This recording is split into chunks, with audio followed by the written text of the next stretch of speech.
हरि ओम भूर्भुवस्सुः तत्सवितुर्वरेण्यं भर्गो देवस्य धीमहि धियो यो न प्रचोदयात्। हरि ओम। बंधुओं, आज मैं एक हरिओम साधक चैनल पर आपके सामने फिर प्रस्तुत हुआ हूँ। कुछ कथा और व्यथा की चर्चा करूँगा। पिछला वीडियो आप लोगों को काफ़ी देर से मिला। पितृपक्ष चल रहा था। धर्मपत्नी के प्रति मेरा अनुष्ठान चल रहा था। आगे आने वाले वीडियो भी कुछ लेट ही होते रहेंगे। एक स्वास्थ्य उतना साथ नहीं दे रहा है, फिर भी जब तक प्रभु चाहेंगे मैं आप सबसे संपर्क करता रहूँगा, मिलता रहूँगा।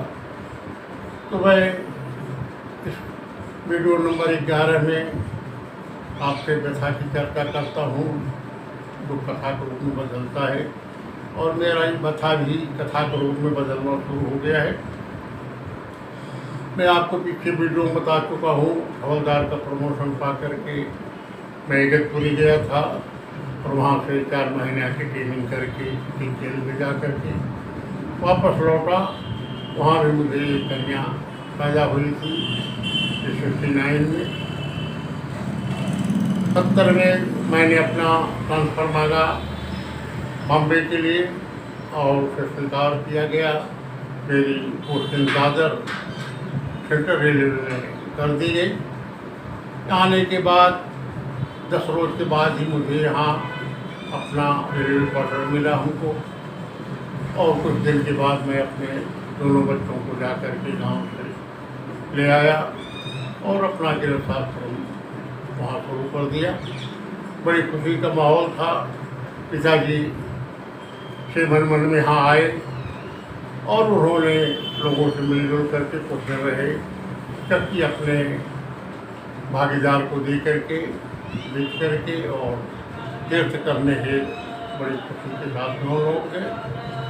बंधुओं 79 साल 70-71 का मेरे लिए बहुत ही सुखमय साल था। मैं यहाँ शुरू कर दिया था अपना सब कुछ। छोटे भाई को मैं गांव से बुलवा करके उसे इंग्लिश का कोर्स दे करके 3 साल का अप्रेंटिस के लिए रेलवे में भर्ती करा दिया था, और बड़े अच्छे ढंग से मैं बच्चों के साथ आगे बढ़ रहा था। और प्रभु की ऐसी कृपा थी कि मैं 72 भी मेरा बहुत ही सुखमय चला, और इसी तरह से मैं कार्य आगे बढ़ता रहा। और पिताजी बार बार आते रहे, देखते रहे, जाते रहे। तो बहुत अच्छा साल था ये 70 का कि मैं 69 के ही लास्ट में ही एक लड़की हो चुकी, तो मैं आपको बता चुका था। और मेरा बहुत बढ़िया 270 पूरा किया। और उसी साल सन 71-72 में हमारे छोटे भाई की शादी किया। उनकी नौकरी भी माटूंगा और साथ में मिडलाइट मैकेनिक की लग गई, और बड़े अच्छे ढंग से मैं अपने कार्य को कर रहा था। जब भी मौका मिलता था मैं साधना के लिए हर जगह कथा सुनने के लिए जाता था। गुरु की तलाश कर रहा था। मेरा सर्विस बहुत अच्छा पूजा समझ के मैं उसे चालू किया हुआ था, और बहुत बढ़िया ज़िंदगी व्यतीत हो रही थी। ये भोले बाबा की महती कृपा थी। इसी दौरान हम चल रहे थे कि एकाएक 80 का दशक चला, और लड़के को भी मैं रेलवे में अप्रेंटिस 3 साल का कोर्स कराया। उसे भी माटूंगा और से साइड में भर्ती किया।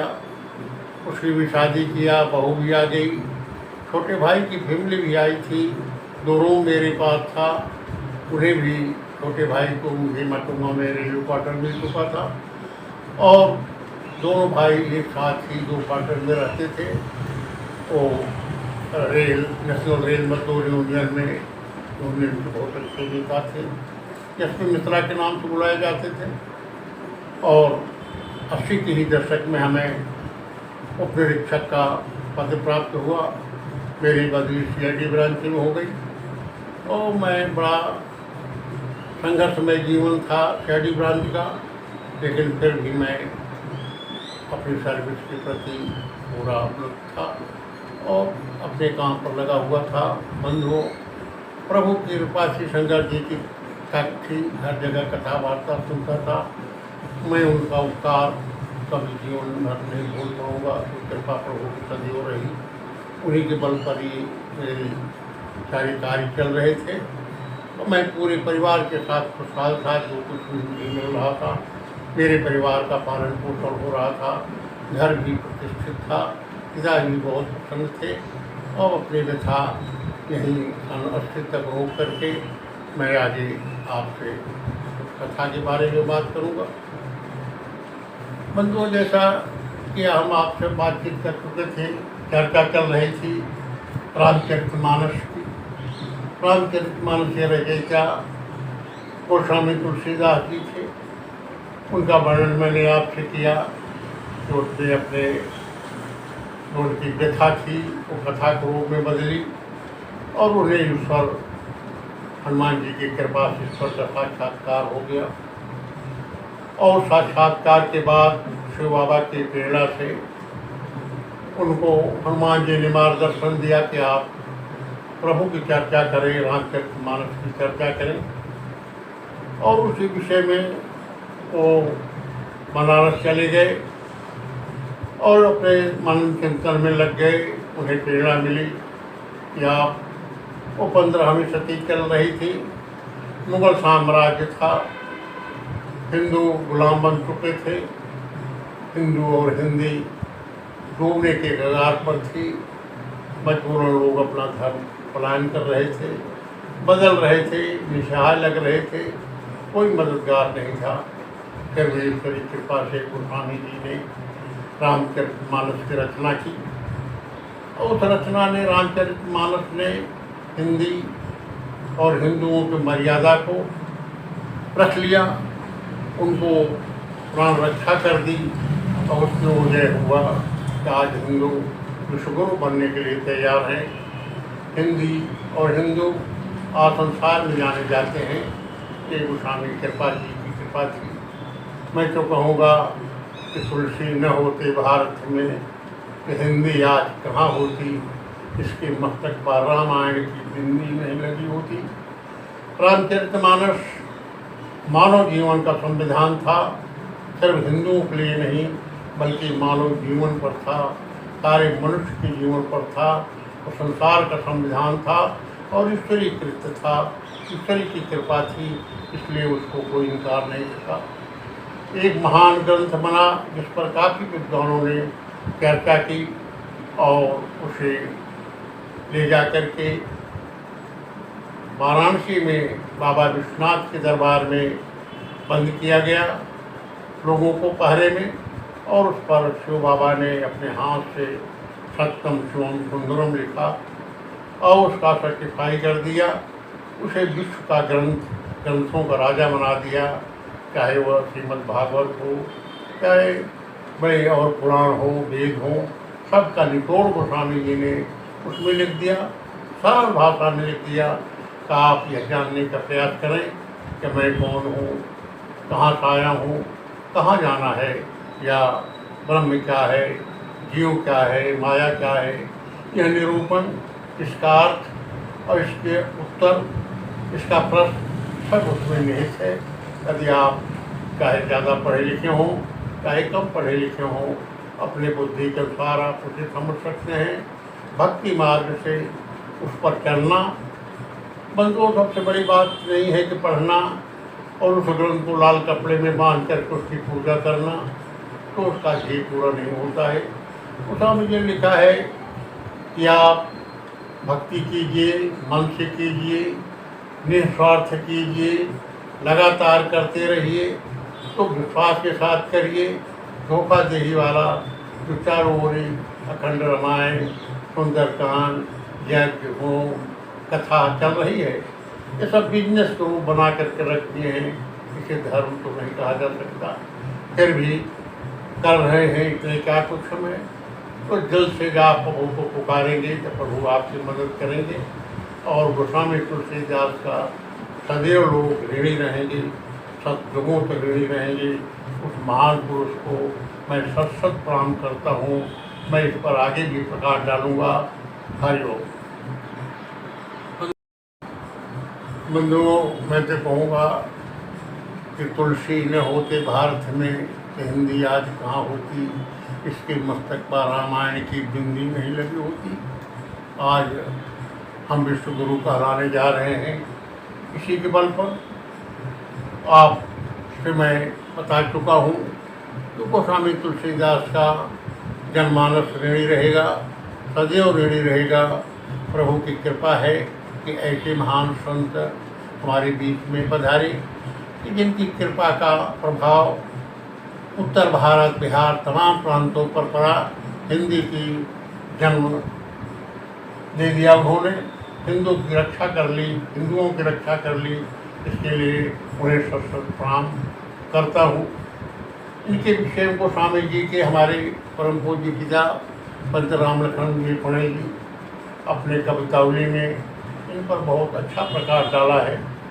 मैं उसके बारे में अगले शोर में आपको कुछ कविताएँ सुनाऊँगा।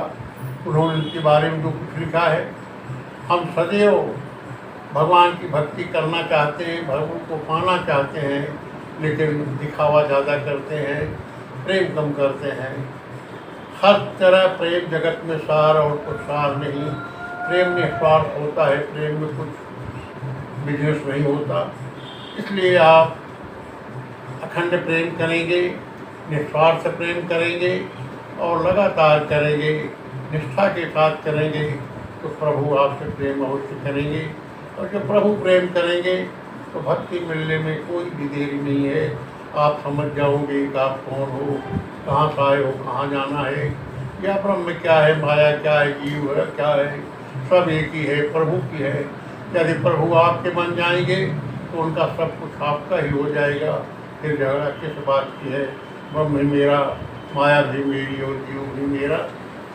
तो प्रभु की कृपा अगर आप चाहते हो तो धर्म के साथ, प्रेम के साथ प्रभु का राम नाम लीजिए। और अगले पेज में मैं आपसे फिर बात करूँगा। अभी ये मन करूँगा।